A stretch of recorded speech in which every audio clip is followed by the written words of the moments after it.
Good morning सभी बच्चों को।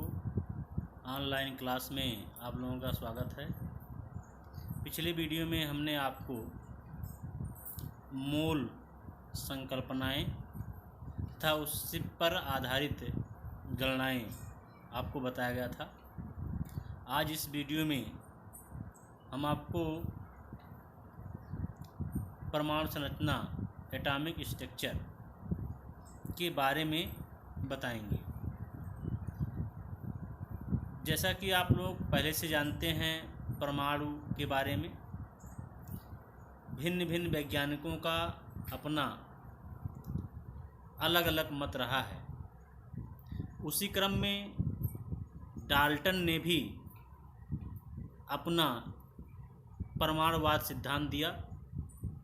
उस सिद्धांत के आधार पर उन्होंने परमाणु के बारे में बताया।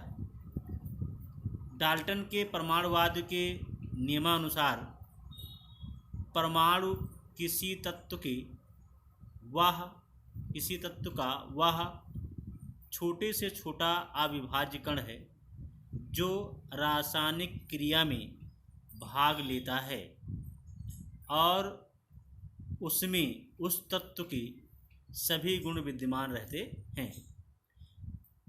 देखिए, डाल्टन का जो परमाणुवाद था उसमें आपको बताया गया कि परमाणु जो है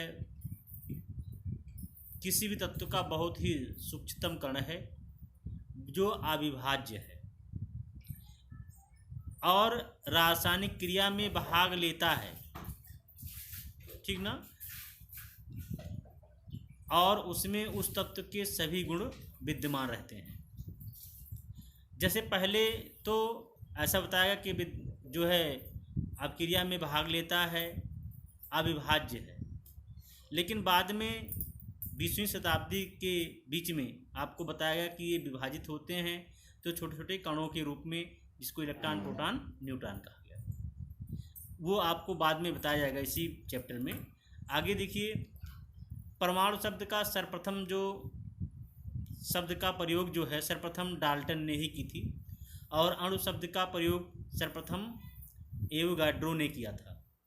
चूँकि आपको बताया कल नेक्स्ट वीडियो में एवोगाड्रो संख्या, तो एवोगाड्रो संख्या के किस में बताया गया था? अणु में बताया गया था। तो सबसे पहले एवोगाड्रो ने बताया था। अब देखिए, इनके सिद्धांत की जो विशेषताएं हैं वो क्या हैं? इस सिद्धांत की बहुत सारी विशेषताएं हैं। सबसे पहला कि परमाणु को विभाजित नहीं किया जा सकता।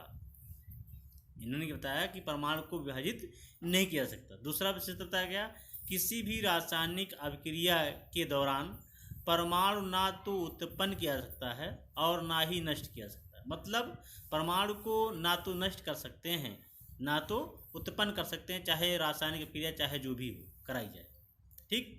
तीसरा देखेंगे विशेषता, किसी एक तत्व के सभी परमाणु आकार, द्रव्यमान आदि गुणों में एक दूसरे के समान होते हैं। कोई भी तत्व ले लीजिए, उनके जितने भी परमाणु होंगे उनका आकार, द्रव्यमान और जो भी उनके भौतिक या रासायनिक गुण होंगे वो कैसे होंगे? एक जैसे होते हैं। चौथा पॉइंट देखिए, भिन्न भिन्न तत्वों के परमाणु भिन्न भिन्न होते हैं। ये तो बिल्कुल सही है। जैसे भी आप कार्बन ले लीजिए, अलग होगा, हाइड्रोजन अलग होगा, नाइट्रोजन अलग होगा, तो भिन्न भिन्न परमाणु के जो परमाणु होते हैं, तत्वों के परमाणु भी भिन्न भिन्न होते हैं। फिर परमाणु आपस में मिलकर अणु बनाते हैं। जैसे अगर H कहा जाए तो परमाणु है, अगर H2 कहा जाए तब अणु हो जाएगा, ठीक। O कहा जाए तो परमाणु है, अगर O2 कहा जाए तो अणु होगा, ठीक। तो परमाणु जो है आपस में मिलेगा तभी अणु का निर्माण हो सकता है। अब देखिए, डाल्टन के परमाणु सिद्धांत के कुछ गुण हैं, कुछ दोष हैं। पहला गुण क्या है? गुण तो ये है कि डाल्टन का जो परमाणु सिद्धांत था उसी के सिद्धांत के आधार पर द्रव्यमान या द्रव्य की अविनाशिता नियम की व्याख्या की जा सकती है। क्योंकि आपको जानते हैं द्रव्यमान अविनाशिता का नियम जो है क्या है कि परमाणु ना तो ऊर्जा को ना तो नष्ट किया जा सकता ना तो उत्पन्न। तो आपने भी ऊपर देखा कि परमाणु को ना तो नष्ट किया जा सकता ना तो उत्पन्न किया जा सकता। तो ये ऊर्जा संरक्षण के नियम पर या द्रव्यमान अविनाशिता के नियम पर व्याख्या की जा सकती है। फिर देखिए, इससे रासायनिक संयोग के नियम, बहुत सारे रासायनिक संयोग के नियम हैं। तुल्यता का नियम, बहुलता का नियम, तो उन सब की व्याख्या की जा सकती है। फिर आते हैं दोष में। देखिए इनके जो दोष हैं वो क्या हैं कि एक ही तत्व के परमाणु का द्रव्यमान अलग अलग क्यों होता है। जैसे हाइड्रोजन की 3 समस्थाएं है तो हाइड्रोजन ना, अब इनके देखिए परमाणु द्रव्यमान एक का 1 है, दूसरे का 2 है, तीसरे का 3 है, तो परमाणु द्रव्यमान क्या है, भिन्न भिन्न। ये एक पहला दोष था। दूसरा जगह क्या है, एक ही तत्व के परमाणु आपस में संयोग क्यों करते हैं। जैसे H2 बनाता है अणु, उसमें दोनों परमाणु एक जैसे हैं, तो क्यों ऐसे हैं। ठीक। तीसरा जो है भिन्न भिन्न तत्वों के परमाणु संयोजकताएं और भार के दृष्टि से अलग अलग होते हैं। जैसे हाइड्रोजन कहा जाए तो हाइड्रोजन का परमाणु क्रमांक 1 है, परमाणु भार भी 1 है। ठीक। और अगर कहा जाए ऑक्सीजन का परमाणु क्रमांक 8 है, परमाणु भार 16 है, संयोजकता 2 है, हाइड्रोजन का 1 है।